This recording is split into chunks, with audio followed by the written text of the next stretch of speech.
If you dream of your motorcycle, if your day isn't complete without some time in the saddle, if all you need is the open road and a full tank of gas, well, you've come to the right place, because this is Throttled, and it's starting now. Here's your host, Kevin McKinney. Hey, and welcome back to Throttled, everybody. So glad you decided to be with us once again. We're back live. We got a few episodes going to be coming out hopefully this week, and it's good to be back. Tonight we've got, who do we have? We've got Tom and Larry with us. Chris is out and about. I'm sure there's some kind of racetrack involved in that decision. And I'm just going to note right now, for those of you listening on the podcast, it's very possible that my voice is very quiet and may not be on par with everybody else's. I apologize, and we'll be explaining why in just a minute.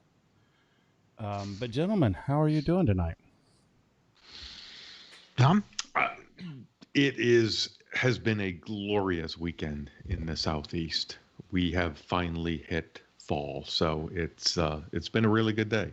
I'll explain a little bit as we go along here. Larry, how about yourself? I'm doing good. I got out to ride a couple times this week. The weather's been quite nice out here, and the air is cleared up. So yeah, so maybe temporarily, but for now, it was good, and I enjoyed the ride. And just out of curiosity, Zappermaster has asked where the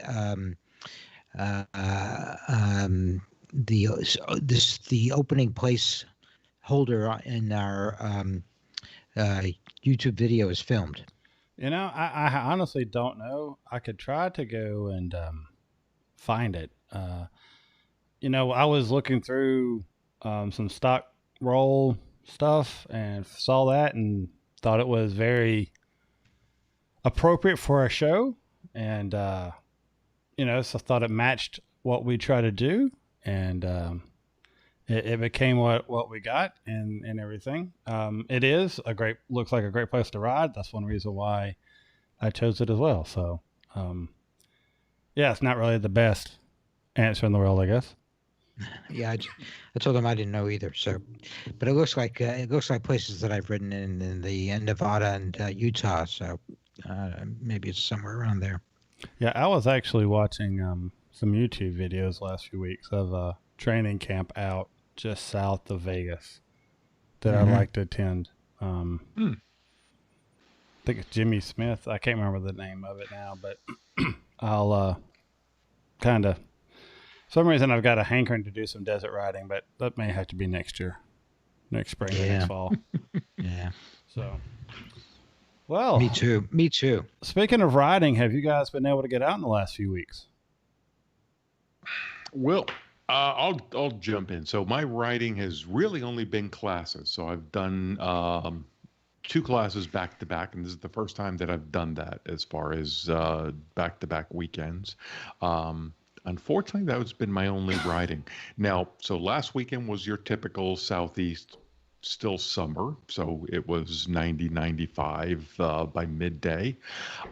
This weekend, however, though, it was in the morning, 7:30, 8 o'clock, about 60 degrees, warmed up to about 70, 72, cloudy yesterday, sunny today. That was just, I kept reminding all the students that they got so lucky. We dodged the Hurricane Sally, and it was a great day to ride, and a great to be out on the range teaching. So that's been most of my riding. I do want to point out, so, I've been going through my parade of bikes with my background. So this one has a little bit of legacy to it. So if you can see what's behind me, that is a 2004, or was it a 2006? Maybe it was a 2006 Honda Elite 110. So this that particular bike had it had 9 horsepower. When I was riding it, if I had a slight decline and a little bit of a tailwind, I could get it up to about 42.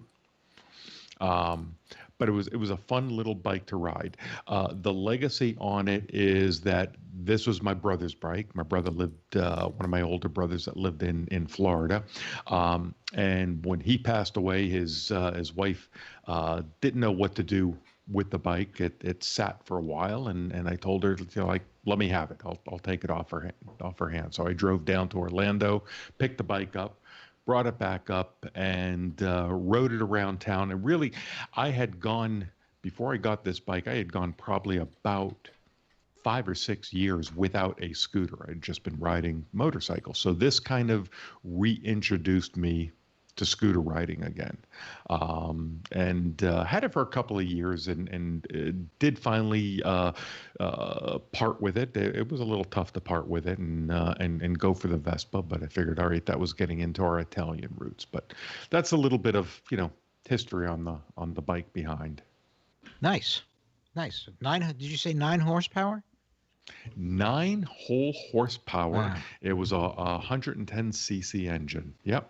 Yeah. You were able to handle all of that at once, huh? It was tough. You had to hold on a little bit because it would take off and go. Well, there you go. So that sounds great. I did get a couple of rides in last week, and first ride I was planning to go up to Marshall and do a longer ride, but as I was zipping up 101, I realized I forgot my wallet with my driver's license. So turned around, went back, got my wallet, and then had to do a shorter ride. So I rode up to Point Reyes Station, where they have one of the big fires around here. But at this point, that fire is contained, pretty much totally contained. And there was some smoke, and the road to Point Reyes was closed, but the smoke wasn't that bad, and the rest of the roads were open. And so I was able to do the ride. It was a beautiful day, and the temperatures here have been quite balmy during the day, cool at night. So it's been very pleasant. And then yesterday, I did manage to get up to Marshall and do the Marshall Petaluma ride. I did it in reverse this time, and it was a beautiful day, a beautiful ride.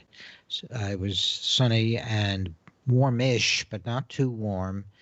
Everybody is out doing their weekend things at this point, so all of the restaurants and the oyster depot out in Bodega Bay and Tamales were busy, and lots of people, and most of them were wearing face masks. But it was nice to just, I don't know, be out and see people out and about and do a beautiful ride. So that was about an 80-mile ride, and the first one was around 50 or 60.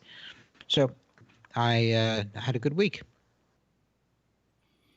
Well, awesome. Well, before I get into what's going on with me the last few weeks, I do want to acknowledge the fact that we have a new patron. We have Donald, who has joined the Throttled crew. Yo, Donald. We've been chatting with Donald. He did, I think I got the email right after the last time we recorded. All three of us, at least. And so he's been part of the Slack channel for a little bit. Haven't been too involved in that, and for reasons we'll talk about in just a second. But it's good to have a new crew member. And, if you're wanting to join the Throttle crew, if you're getting a little value out of the show and would like to give back, easiest way to do that is go to our website, throttledpodcast.com, scroll to the bottom, click on that Patreon logo, and you can get signed up that way. We really appreciate all the wonderful outpouring that we get, and it's just wonderful to have so many wonderful people that we could just have fun with week in and week out. So, Donald, welcome. Glad to have you. Bring your friends. So, And I have seen his name, so I will thank you, Kevin, for actually getting me into the Slack channel as well. I appreciate that. And I tell you, I thought you were Don, in it and just never said anything. So apparently, I never hit the send that's button. right. I kept forgetting about it. So I immediately got active, and I saw that we have a ride tag going on. So I got active in that. I saw Lloyd had some military artillery that he tagged. Yeah, look at So that. I got a picture of a Civil War cannon, of course, and then staying with the theme, I tagged military aircraft, but I haven't seen anybody put something up since that. I think I did that earlier in the week. I was out for some just doing some errands. Yeah, the tag game's real fun, and it's so funny how it's streaky. Like we'll have like 10 to 12 tags like real fast, and then it'll go a few weeks.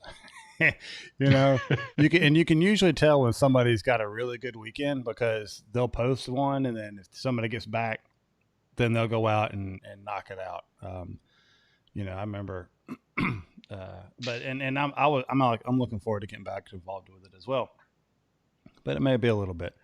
So, So yeah, throw the challenge out that if anybody can go tag a military aircraft with your bike in the picture, go for it.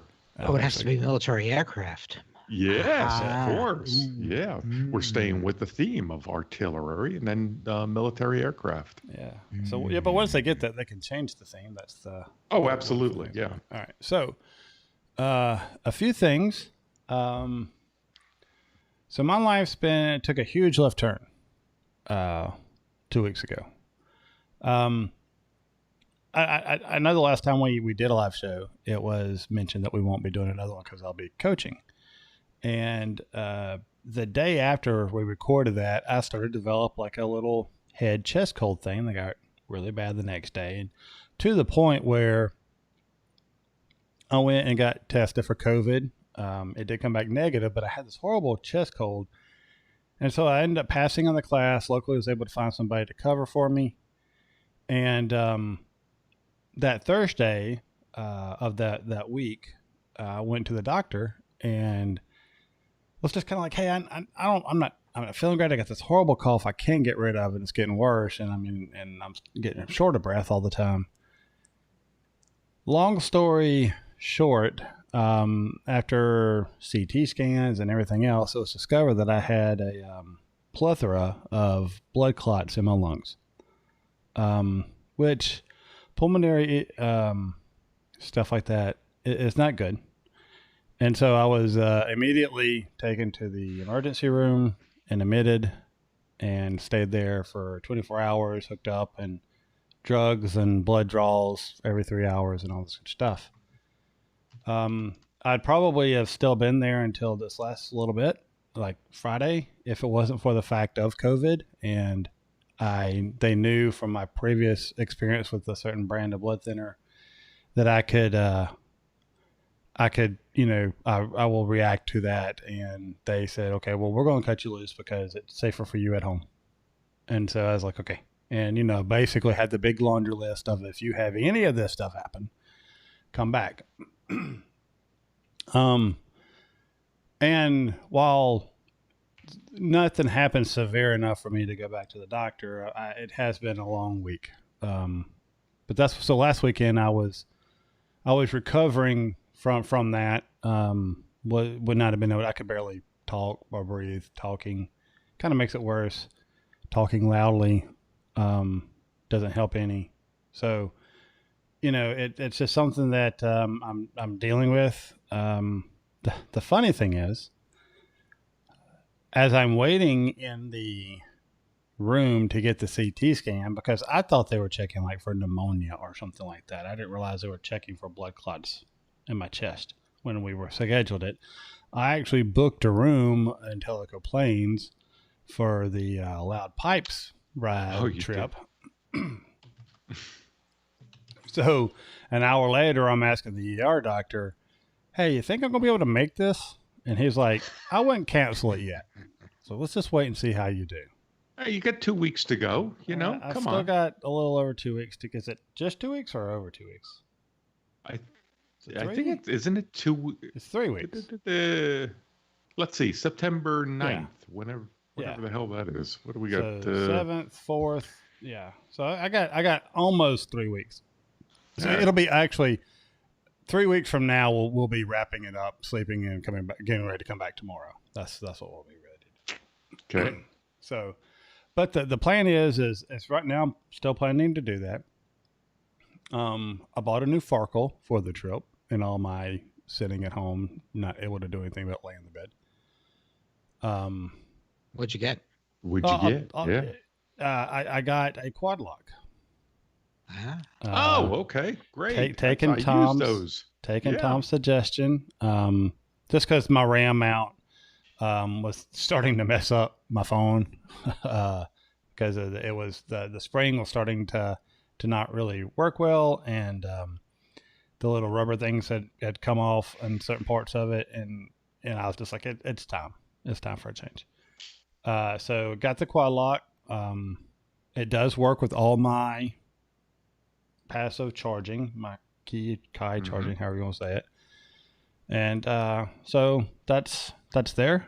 Got that, on a RAM mount, it took me a whole 30 seconds to install, so not very vigorous. I was able to do that. Got the hardest part was putting the phone in the case. Good. I'm not. It's tight. Yeah, and I'm not a huge fan of the case just because I can't feel the buttons and everything. The buttons are a little hard to press. Wish they kind of protruded slightly more. It'll loosen up with time. Yeah. You get used to it. I mean, my current case has been on my phone for almost 2 years now, so yeah, it loosens up. But that's good. The other thing, and I'm kind of glad Rodney's on the phone, on the line as well. The other thing that I got going on is I've got the Anarchy Wild that I put on last April. Now, between the accident last year and other issues I've had going on, I haven't done the typical amount of riding that I normally would do. Probably the last year I've gotten 4,000 miles in. I think I put those on at about 19. No, I've only got 3,000 miles on that bike, and I think 1,000 on the other. So four total. And so I'm not quite through with the Anarchy Wilds, but the thought of taking them on a 1,000-mile trip really doesn't sound fun. I'm not, especially the kind of riding we're going to be doing. I've noticed I get a little bit of slippage in the back end out of them. I'm taking in the twisties. So I'm thinking about trying to replace them. The problem is I don't know if I have enough time to. I want to go back to the Mitas Midas E07s, kind of a 50-50, probably reality. It's probably more like a 60-40 tire. Really love those tires. And I have ridden long distances with those, and I have done a lot of really twisty roads with those, and they're like glue, right? And they do good enough on the dirt, like fire roads and stuff, to have fun with. I mean, and I'm not a great dirt rider by any means. You guys know that. So. Well, you can figure too that that 4-day weekend, getting up there, riding around, and heading home. We're probably going to do 1,000 miles over the 4 days. Oh, it's 500 just for me to get there and back. If I just rode there and came back, it is. Okay. I'm 500. All right, so you're further, yeah. So I mapped it out. If I ride to the place I'm staying, which is downtown Tellico Plains, right by. I mean, it's really close to the. Where'd you book at? That's an Airbnb. I know the house. Yeah. I know where you stayed. Yeah. But and then if I don't ride anywhere else and just ride home, I'm looking at 500 miles.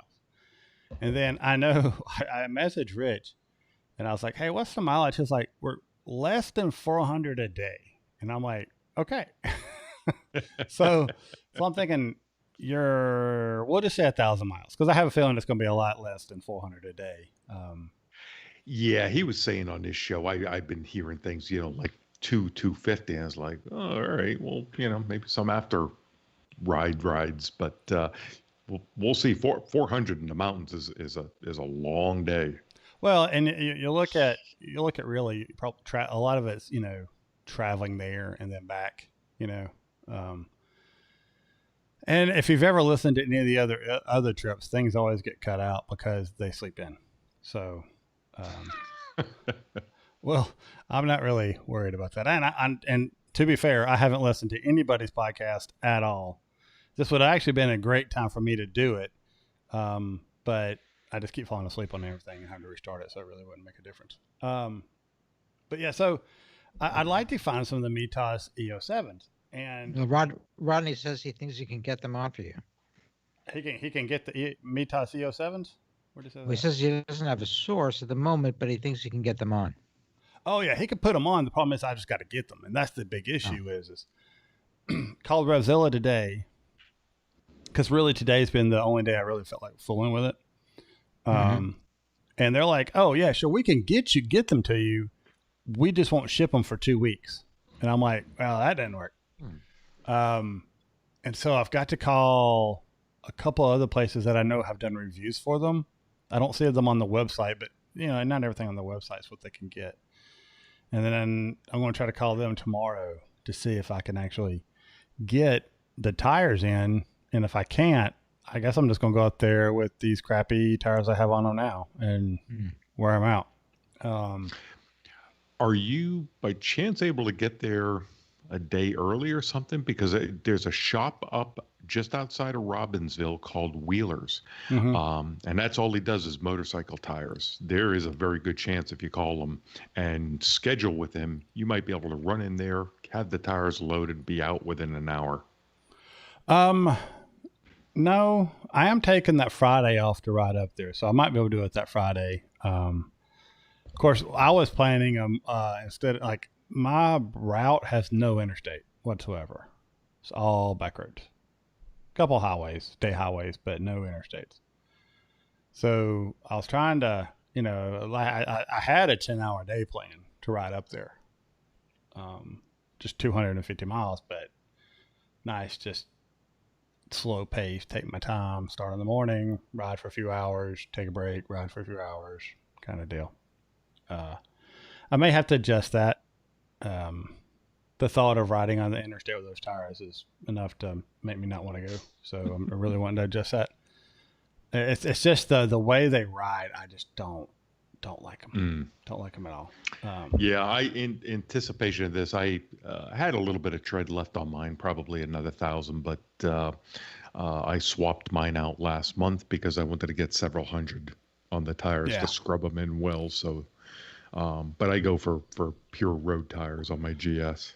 And I've had, well, I mean, what comes on the Super Tenere is, you might as well, as they say, it's 90-10, the road tires. I mean, there's no way in the world, that 10% is like the piece of gravel you roll over in the parking lot. That's the 10%.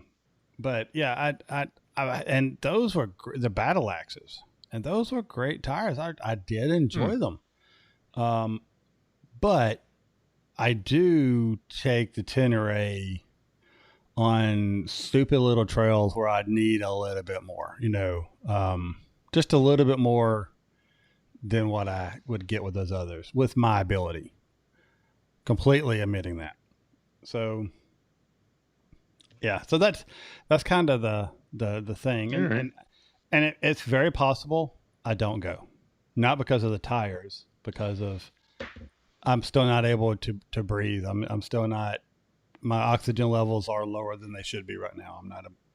I'm not absorbing enough oxygen right now to be doing it. But so far they've told me that, like, if you feel like you're able to go and you're not getting winded, doing minimal activities, give it a shot. I've still got 2 weeks. If I keep progressing the same rate I'm progressing, I feel pretty good about it. It just depends on how my body reacts and heals. So that'll be what's going on.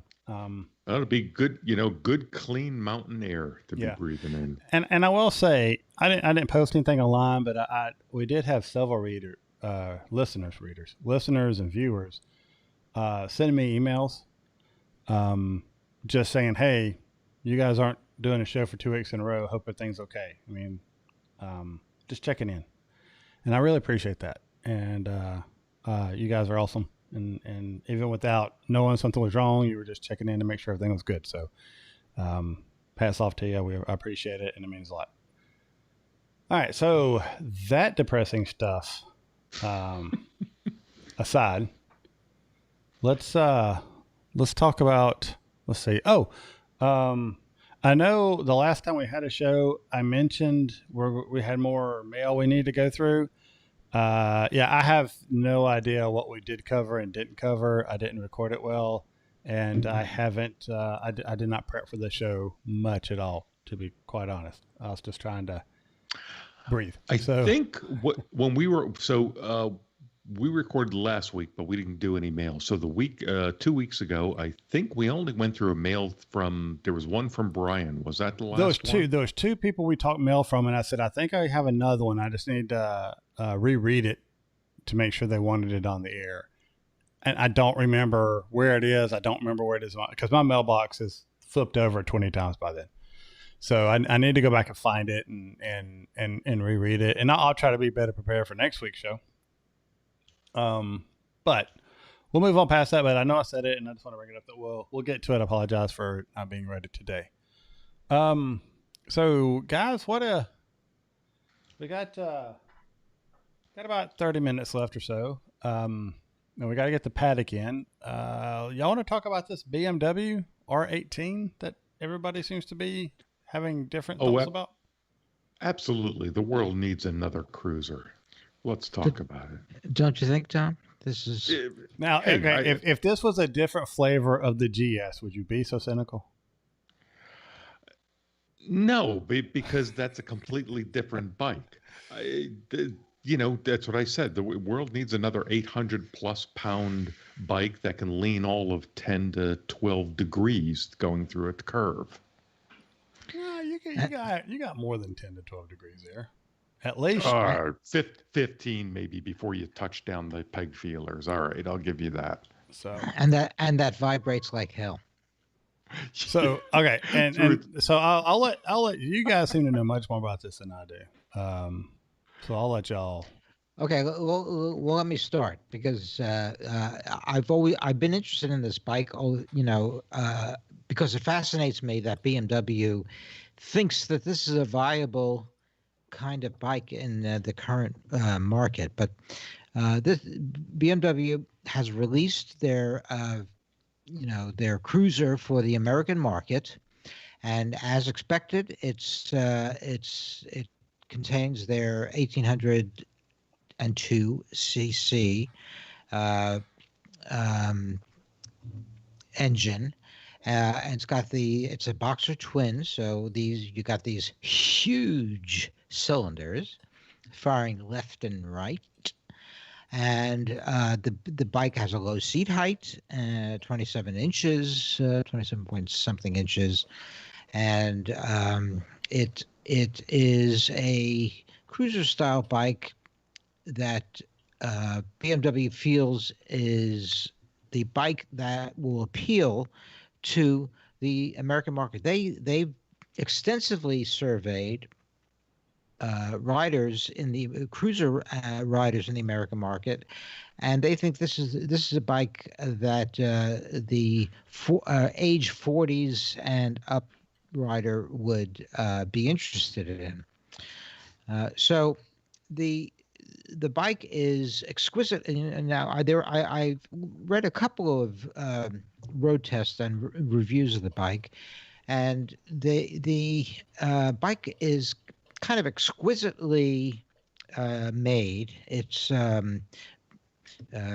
beautifully painted in this glistening black with pinstriping paint job, and it's got chromed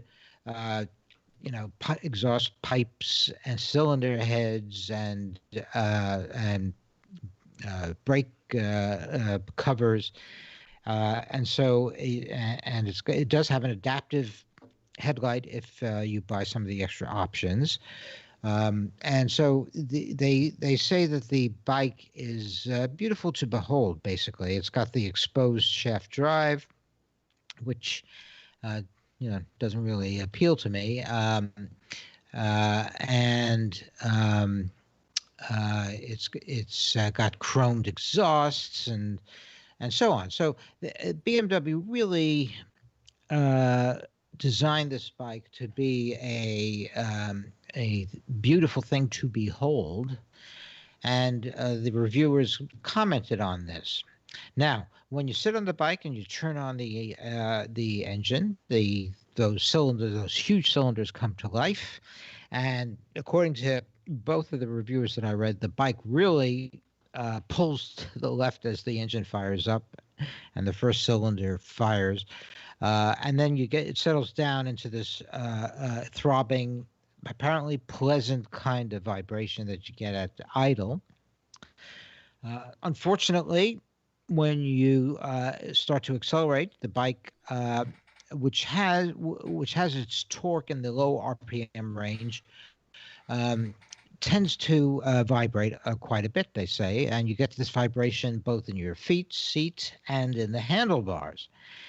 And the vibration actually persists until the bike gets up into the higher speeds, where it smooths out some.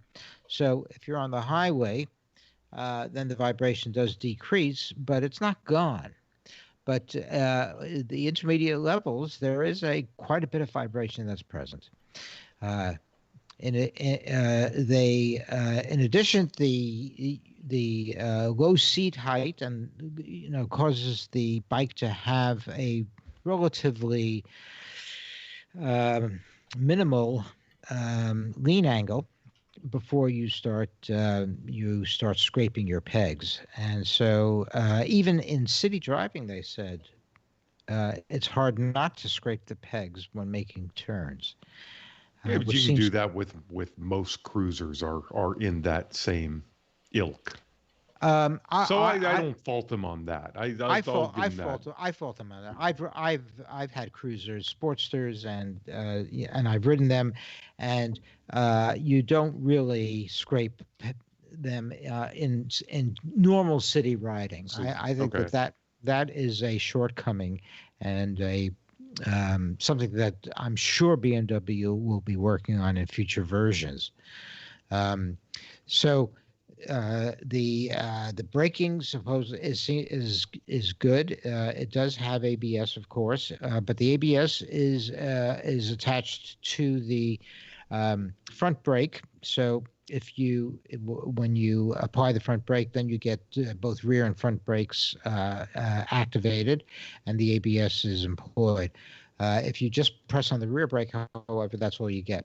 You don't get the ABS, and you don't get the front brake. Well, actually, you do get ABS in all around. The difference, and this is common in a lot in BMW design, so the GSs all do this as well.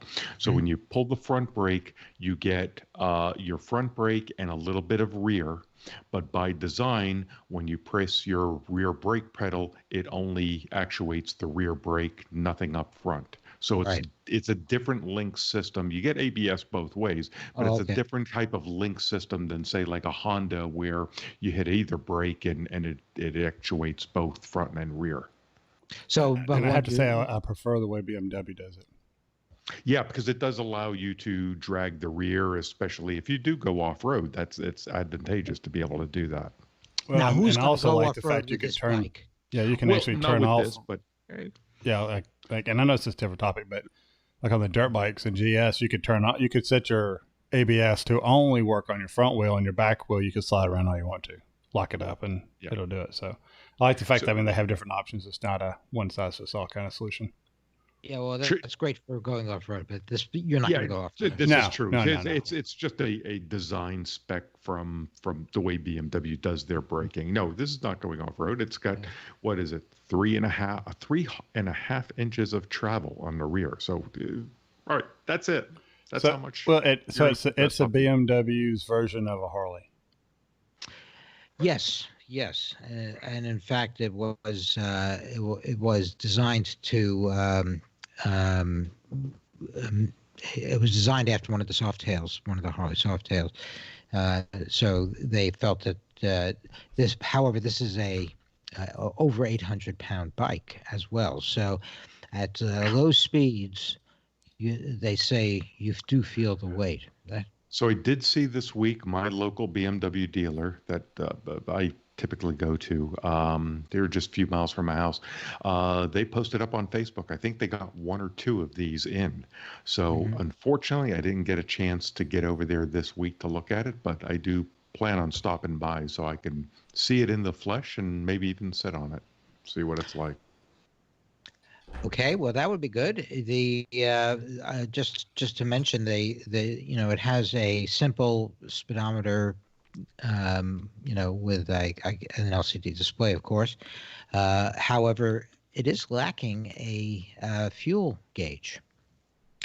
All right, so that I thought was interesting because that actually came up as a topic when I was teaching my class today. And we were explaining that, okay, we typically ride fairly older and inexpensive bikes in our MSF classes. This is a $20,000 motorcycle plus, and it doesn't have a fuel gauge. That's ridiculous. Well, but you also look at like the new KTM, right? The KTM 790 with the two tanks on the lower side where they kind of mounted that really towards the bottom of the frame. There's it's no fuel gauge. on that? Huh? There's no fuel gauge? No, it does have a fuel gauge. It only goes from half a tank to empty. Oh yeah. Actually, my lovely. GS has something like that too. My 750. So from and Rodney, he would have a better understanding from this. But one thing that's been described to me as before is sometimes the way the tanks are built that they can't accurately gauge how much fuel's actually in the tank. And so like, if you've noticed some tanks, they'll be really good from like full to half, but then before you know it, you went from half to empty in a short amount of time. And it's just because they have a hard time with different areas understanding and judging. I think it's the way the tanks are constructed. I don't know, but I got to say this bike does nothing for me. That we're talking but about. There's got to be some type of sensor in it because they did say the reserve light comes on. So there's no fuel gauge, there's some sensor on it, but you've really only got about, I think they said the sensor or the reserve light comes on at about 110 miles. So you don't have much range on this, and by everything Larry's saying, 110 miles, you're going to be wanting to get off this thing. I guess your typical floats you get in them just don't really work that well. Yeah, perhaps. And I mean, I got to admit, this bike seems like it's been stretched. Like when I look at it, the area between the seat and the handlebars just looks like it's 6 inches too long. They do mention in the article that if you are going to turn those handlebars, it is a stretch to be able to keep your hands attached and turn them clock to clock. This is a ride to your local Ace Cafe ride home kind of bike. For $22,000. Hey, look, there's a lot of rich idiots out there. In addition to which, they report that the seat is not comfortable, and the ride is not comfortable. So to me, this is inexplicable, really. Well, what I love in the article is you get down to where it talks about as far as, with all of those shortcomings, who's buying this bike and what's it for?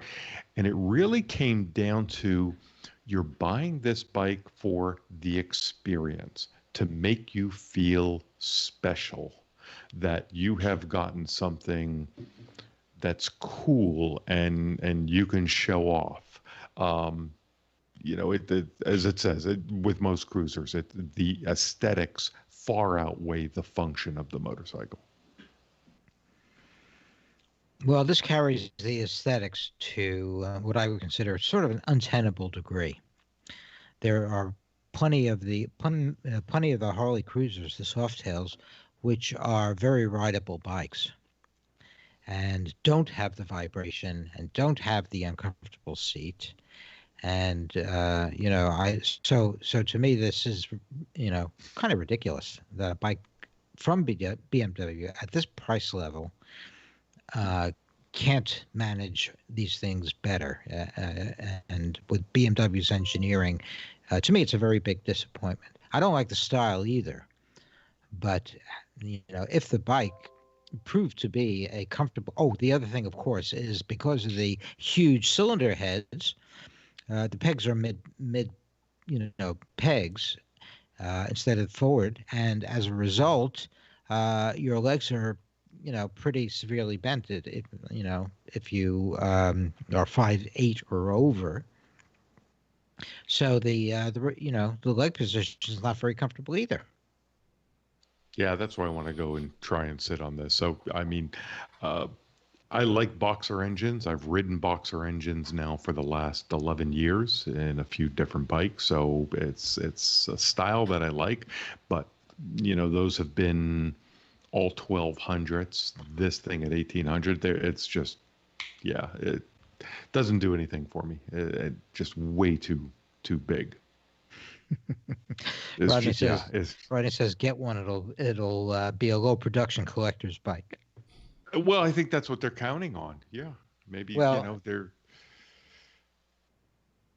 But no, I think they're counting on this appealing to the market because they are planning other versions of this bike, for the market. And I'm sure they're going to have versions with bags and,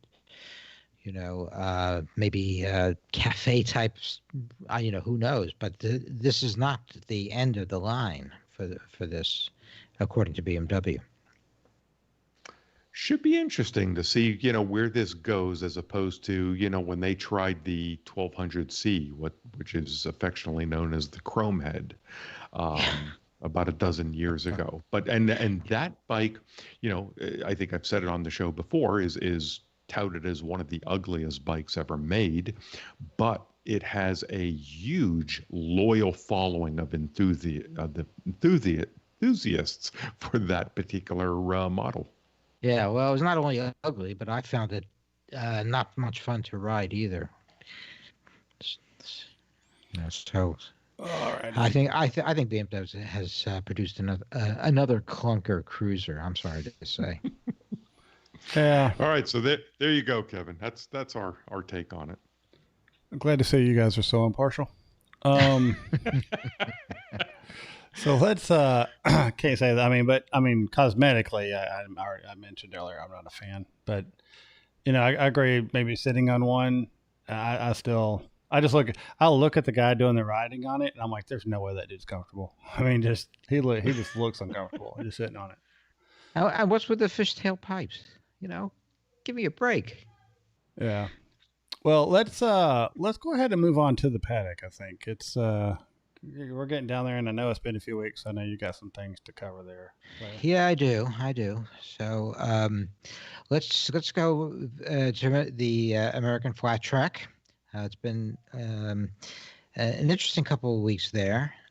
This year, Brian Bauman has been showing himself to be the king of the half miles. He dominated the 2 Williams Grove half miles last week, or maybe that was 2 weeks ago. And Mies didn't even manage a podium in the first race, although he did finish third in the second.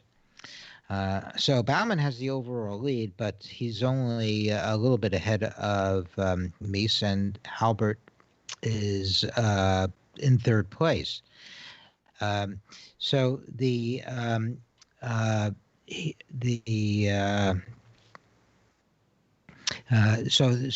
top three then are Brian Bauman, Mies, and Sammy Halbert, and we'll be on to the Dallas half mile next weekend.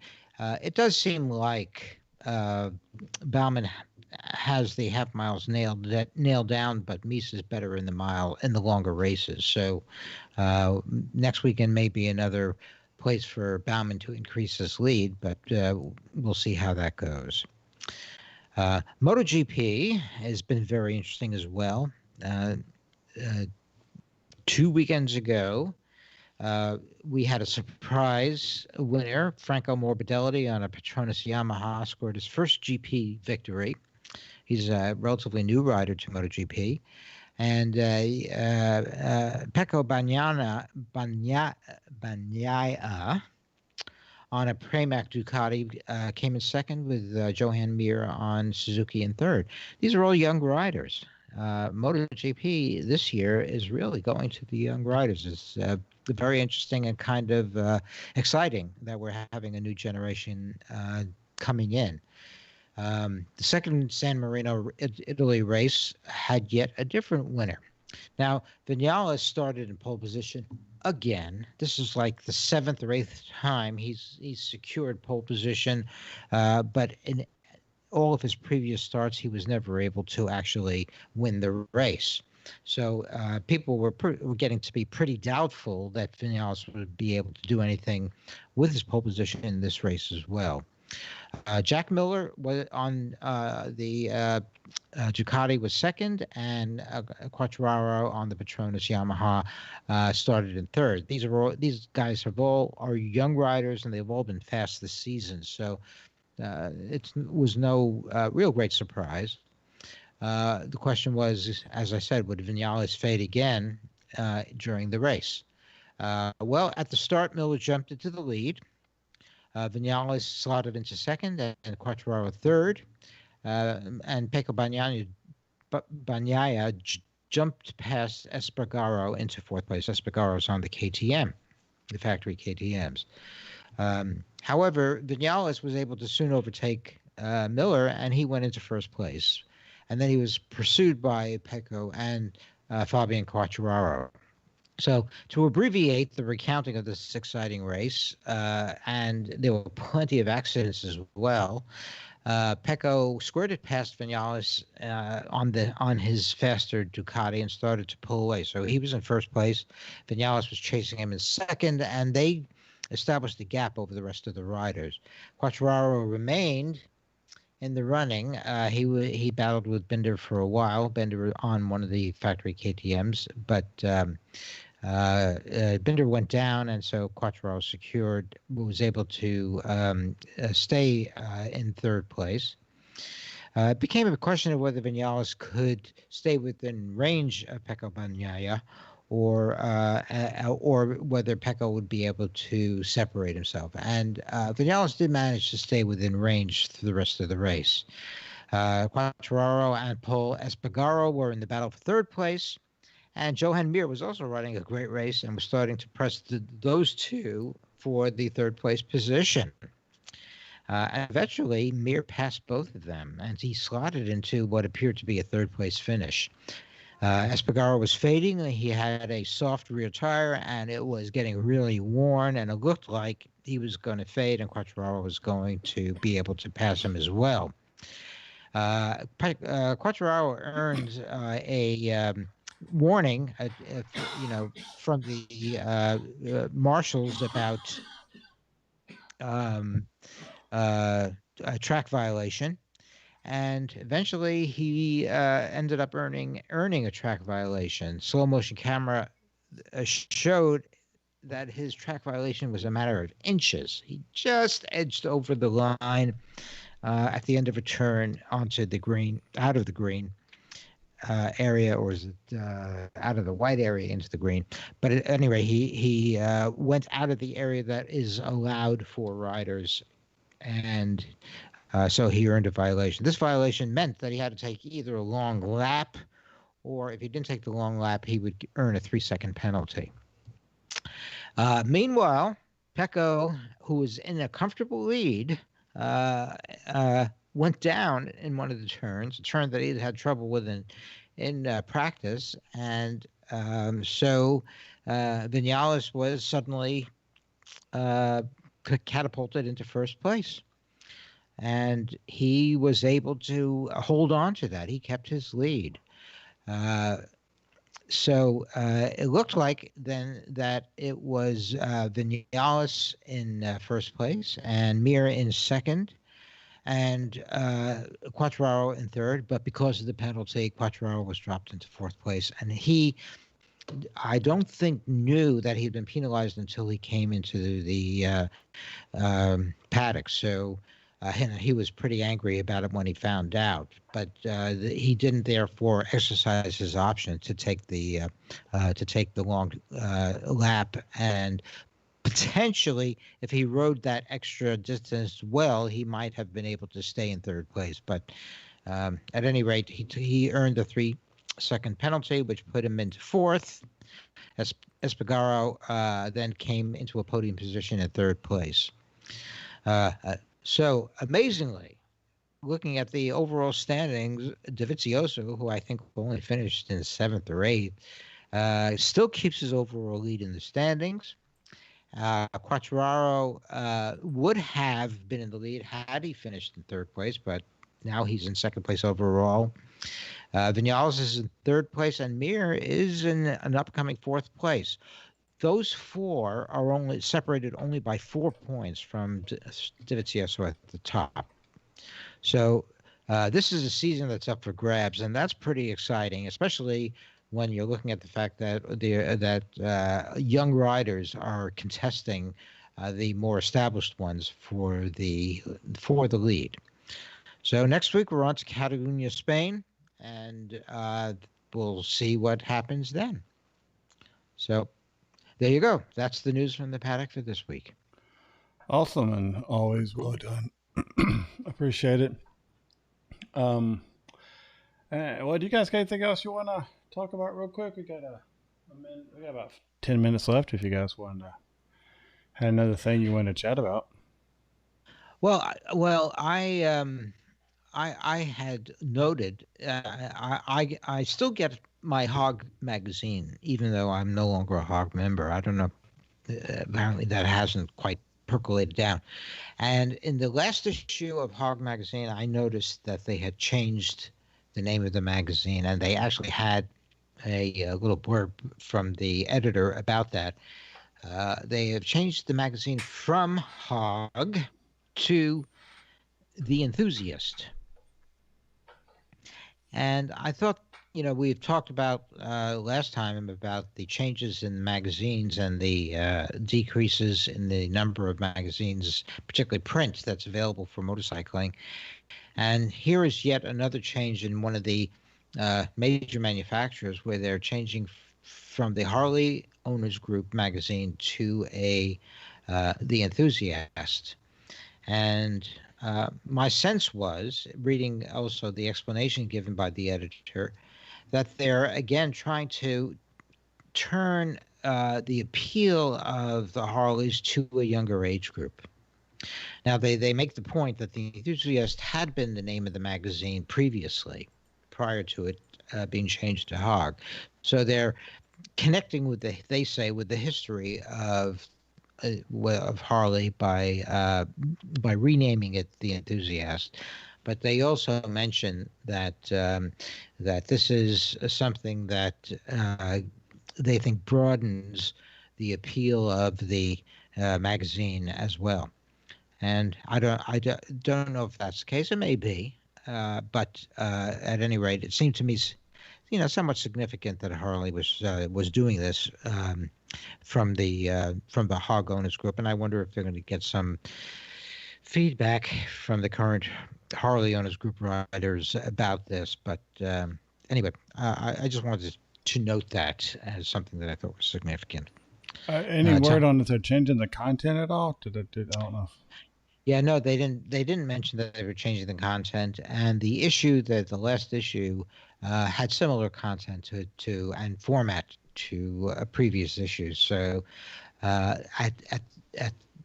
currently it isn't changed that much, but it may very well in the future. That's a good point. It may very well be reflected in the content as well. Be interested to see how that plays out. You'll have to keep us informed until they figure out that you jumped ship. Yeah.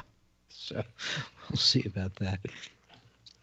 All right. It was good to know. I didn't even know that there was a Hog magazine. I'm not surprised, but didn't know it existed. But there's a Hog everything. Yeah. So, well, let's see.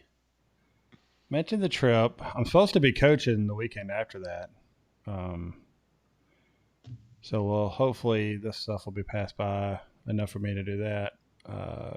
What about next week? Everybody going to be here next week? Tom? I am on vacation next week, so I will be out of town. So I will not be able to make the show. Sorry about that. That's all right. And then I think I think it's right after that. The following week is the trip. So we'll have to see if both of us are on that. Yeah, do. we won't be having a show that Sunday, live show, but that's the first weekend in October. So Yeah, in the 2 11th. weeks we won't have a show, which was supposed to be the only time here lately. We weren't supposed to be having one until all this craziness started. Alrighty, well, I guess we'll go ahead and wrap up. I need to go take some breathing stuff and take my pills and all that good stuff. But Get better Yeah. living through chemistry. and I appreciate everybody on the chats, prayers and thoughts. It's very nice and appreciated from everybody. I may have actually, while we were talking, found a place called Motor Race that stocks the tires and shows that they have them in stock. So tomorrow I may call them and be like, "What's your delivery time frame?" Because that's one thing that I notice is people say they have them, but they don't have them. They're contacting the distributor to get them, and that's what takes the whole 3 weeks to get here. So it's like, can you send them tomorrow? Got a gal I know waiting. And Rodney, just in case, if you're still on the line, probably going to come in and try to get my oil changed and just go ahead and do all that stuff so I don't have to. It's a little early. Well, maybe not. But, it's a little early, but go ahead and just do that all in one fell swoop. Anyway, well, I guess we'll go ahead and end the show. Really appreciate everybody's, tuning in. I know we've been gone, and I apologize for that. But, we're getting into the fun riding season, and I'm sure we're going to have some other times where we're doing some other things. I also apologize for not getting more shows out, but it's just been hard to keep that going when it's just difficult.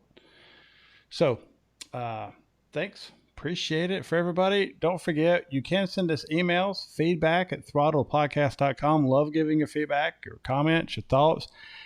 Tell us what kind of riding you've done, things you've learned, life experiences that you want to share with other riders. Try to keep them motorcycle related and family friendly. But, we love getting that kind of content and look to have more of that the winter and the fall. That's usually when that stuff picks up. Outside of that, we're, on Facebook at Throttled Show, on Twitter, Throttle Podcast on Facebook, at Throttle Show on Twitter and on Instagram.